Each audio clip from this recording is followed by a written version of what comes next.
तो good morning guys. और current affairs के रिवीजन वाले वीडियो में सबसे पहले हम पुराने महीने के करंट अफेयर्स का रिवीजन करेंगे।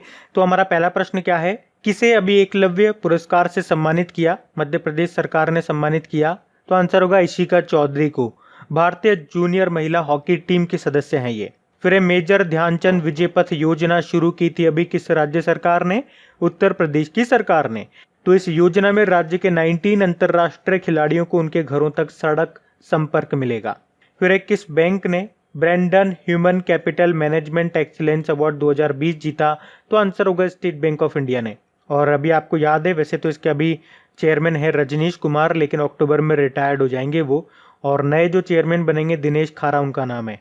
फिर एक कौन सा देश 2021 में ब्रिक्स खेलों की मेजबानी करेगा? तो आंसर होगा भारत। 2021 में खेलो इंडिया गेम्स के साथ ही इनकी मेजबानी की जाएगी। फिर है अंडमान निकोबार द्वीप समूह में हाई स्पीड 4G सेवाओं को शुरू करने वाला पहला नेटवर्क ऑपरेटर बना कौन सा? एयरटेल। अंडमान निकोबार की कैपिटल पोर्ट ब्लेयर है। यहाँ के लेफ्टिनेंट गवर्नर हैं देवेंद्र कुमार जोशी। फिर है प्रवासी श्रमिकों के लिए ट्रांजिट होम्स बनाने की घोषणा की कर्नाटक की सरकार ने, प्रवासी श्रमिकों के लिए। फिर किस राज्य सरकार ने NRI एकीकृत पोर्टल लॉन्च किया? तो आंसर होगा उत्तर प्रदेश सरकार ने। तो उत्तर प्रदेश में निवेश को बढ़ावा देने के लिए और उत्तर प्रदेश के वो लोग जो विदेश जाना चाहते हैं, तो ऐसे लोगों की मदद करने के लिए इस पोर्टल को लॉन्च किया गया। फिर है भारतीय ऊर्जा विनिमय यानी कि इंडियन एनर्जी एक्सचेंज के MD CEO ने इस्तीफा दे दिया। क्या नाम था उनका? राजीव श्रीवास्तव। फिर है पोलोमी घटक ने रिटायरमेंट की घोषणा कर दी है। किस खेल से संबंध रखती हैं? टेबल टेनिस प्लेयर हैं। और एक टेबल टेनिस प्लेयर मैंने आपको कई बार बताया, मनिका बत्रा का नाम याद रखो, राजीव गांधी खेल रत्न पुरस्कार मिला है अभी इनको। फिर है कांगो के पूर्व राष्ट्रपति का निधन हो गया, नाम बताओ उनका? पास्कल लिसोबा। कांगो की कैपिटल ब्राज़ाविल है। प्रेसिडेंट हैं वर्तमान में डेनिस सासो। बढ़ते आगे। फिर एक किसे वॉन करमन पुरस्कार 2020 के लिए चुना गया? तो आंसर होगा के सिवन को, इसरो के चीफ हैं ये। फिर है मुख्यमंत्री दर्पण पोर्टल और मोबाइल एप्लीकेशन को एलाइट्स एक्सीलेंस अवार्ड 2020 मिला। तो छत्तीसगढ़ की है ये मुख्यमंत्री दर्पण पोर्टल और मोबाइल एप्लीकेशन। तो इस एप्लीकेशन में राज्य की सभी प्रमुख योजनाओं का आपको विवरण मिलेगा। फिर है भारत का एकमात्र गोल्डन बाघ, ये अभी किस राज्य में देखा गया था? असम में देखा गया था। असम में जो काजीरंगा नेशनल पार्क है ना, जो कि एक सिंग वाले गेंडों के लिए फेमस है, वहां पे देखा गया था भारत का एकमात्र गोल्डन बाघ। फिर है किस IIT ने शुद्ध नाम से एक सैनिटाइजिंग डिवाइस डेवलप किया? तो IIT कानपुर ने। अभी आपको याद होगा IIT कानपुर ने मोबाइल मास्टर जी नाम से टीचिंग सेटअप भी तैयार किया। फिर है बांग्लादेश में भारत के अगले राजदूत कौन बन गए? राजदूत यानी कि एम्बेसडर। तो आंसर होगा विक्रम दुर्रई स्वामी। फिर है किस राज्य में ई क्रॉप नामक पहल के द्वारा फसलों का ऑनलाइन पंजीकरण रजिस्ट्रेशन किया जाएगा? तो आंसर होगा आंध्र प्रदेश में। फिर है किस राज्य के मुख्यमंत्री को पॉल हैरिस फेलो मान्यता से सम्मानित किया गया? तो आंसर होगा तमिलनाडु के मुख्यमंत्री को। क्या नाम है? एडापड्डी के पलानी स्वामी। फिर है BCCI के अंतरिम CEO के रूप में किसे नियुक्त किया गया? तो आंसर होगा हेमांग अमीन को, क्योंकि जो राहुल जोरी है उन्होंने इस्तीफा दे दिया था इस साल के स्टार्टिंग में और इस इस्तीफे को भी मंजूर कर लिया गया। BCCI के अध्यक्ष तो आप जानते ही हो, सौरभ गांगुली है। फिर है पहली बार भारतीय रेलवे ने आंध्र प्रदेश से विशेष पार्सल ट्रेनों में सूखी मिर्च किस देश में पहुंचाई? तो आंसर होगा बांग्लादेश में। फिर है वाणिज्य उद्योग के द्वारा जारी रिपोर्ट के अनुसार 2019-20 में भारत का टॉप यानी कि शीर्ष व्यापारिक भागीदार देश कौन सा बना? तो आंसर होगा अमेरिका। लगातार दूसरे वित्त वर्ष ये टॉप पे रहा।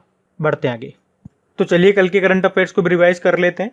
पहला प्रश्न पूछा जा रहा है, सिटी ग्रुप की पहली महिला CEO कौन बन गई हैं? तो आंसर होगा जेन फ्रेजर। फिर है जुडिशरी जजेस एंड एडमिनिस्ट्रेशन ऑफ जस्टिस नाम की बुक को किसने लिखा है? R भानुमति ने, सुप्रीम कोर्ट की पूर्व जज हैं ये। फिर है किसे गुरु केलुचरण महापात्र पुरस्कार 2020 से सम्मानित किया? तो आंसर होगा राजगोपाल मिश्रा को, उड़ीसा सरकार ने। सिनेमेटोग्राफर हैं ये और उड़ीसा सिनेमा में इनके कंट्रीब्यूशन के लिए इनको ये सम्मान मिला है। फिर किसे वर्ष 2020 के लिए प्रोफेशनल फुटबॉलर्स एसोसिएशन ने men's player of the year चुना? तो आंसर होगा Kevin De Bruno, Manchester city के मिडफील्डर हैं ये। और अगर वुमेन्स प्लेयर की बात करते तो आंसर होगा बेथानी, इंग्लैंड को। फिर किस राज्य सरकार ने YSR आसरा योजना शुरू की? तो YSR से समझ गए होंगे, इसका आंसर होगा आंध्र प्रदेश। फिर है डाक योजनाओं की 100% ग्रामीण कवरेज सुनिश्चित करने के लिए डाक विभाग के द्वारा शुरू की गई योजना का नाम बताइए। आंसर होगा 5 स्टार विलेज। और वर्ल्ड पोस्टल डे भी याद रखो आप, 10 अक्टूबर को मनाया जाता है। फिर किस देश के द्वारा ओमान सागर में जोलफ्राग 99 नाम का एक नौसैनिक अभ्यास आयोजित किया गया? तो आंसर होगा ईरान के द्वारा। फिर मूडीज ने भी फाइनेंशियल ईयर 2020-21 में भारत की जीडीपी ग्रोथ रेट कितना रहने का अनुमान लगाया? माइनस का 11.5%।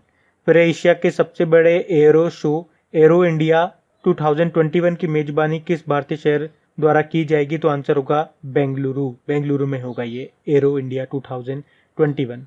फिर है भारतीय विज्ञापन मानक परिषद यानी कि advertising standard council of India का नया अध्यक्ष किसे बनाया? सुभाष कामत को। फिर है किस बैंक ने एक full power digital saving account को लॉन्च किया? तो आंसर होगा एक्सिस बैंक ने।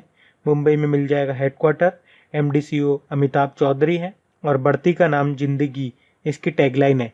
फिर एक कौन सी कंपनी बाजार पूंजीकरण में $200 बिलियन को पार करने वाली पहली भारतीय कंपनी बन गई? तो आंसर होगा रिलायंस इंडस्ट्रीज। बढ़ते हैं आगे, तो स्टैटिक क्वेश्चंस की बात करते हैं। आपसे पूछा जा रहा है, अच्छा जम्मू कश्मीर के दूसरे लेफ्टिनेंट गवर्नर कौन बने हैं? मनोज सिन्हा बने। इनसे पहले कौन थे? यानी कि जम्मू कश्मीर के पहले लेफ्टिनेंट गवर्नर गिरीश चंद्र मुर्मू थे, जो अब 14वें नंबर के कॉम्प्ट्रोलर एंड ऑडिटर जनरल बने हैं।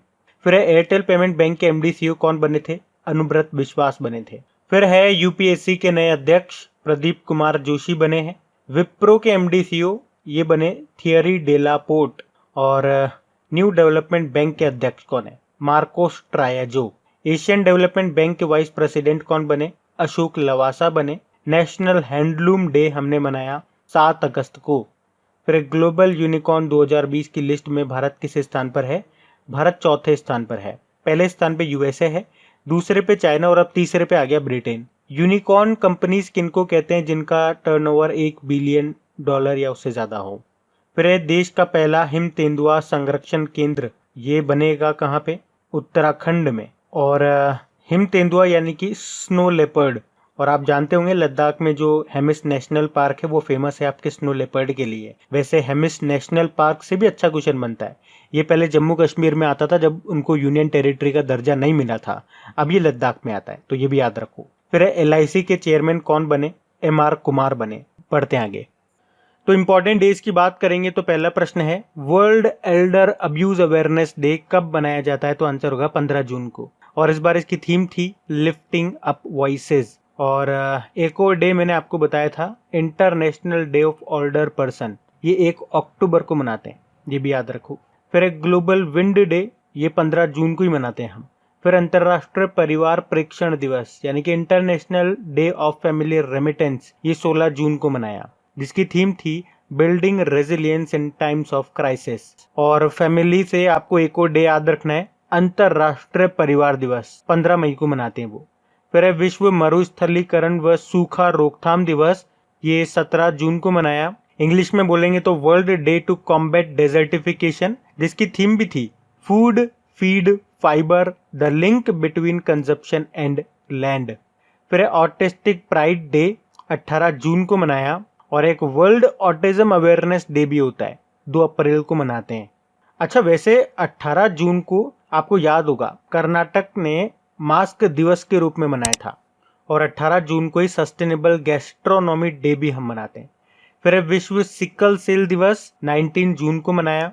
विश्व शरणार्थी दिवस यानी कि वर्ल्ड रेफ्यूजी डे 20 जून को मनाया, जिसकी थीम थी एवरी एक्शन काउंट्स। फिर इंटरनेशनल योगा डे 21 जून को मनाया, थीम थी yoga for health yoga at home.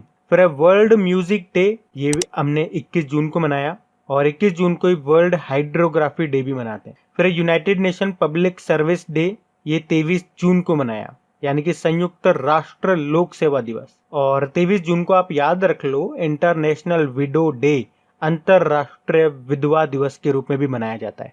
तो गाइज ये था आज का हमारा करंट अफेयर्स का रिवीजन वाला वीडियो।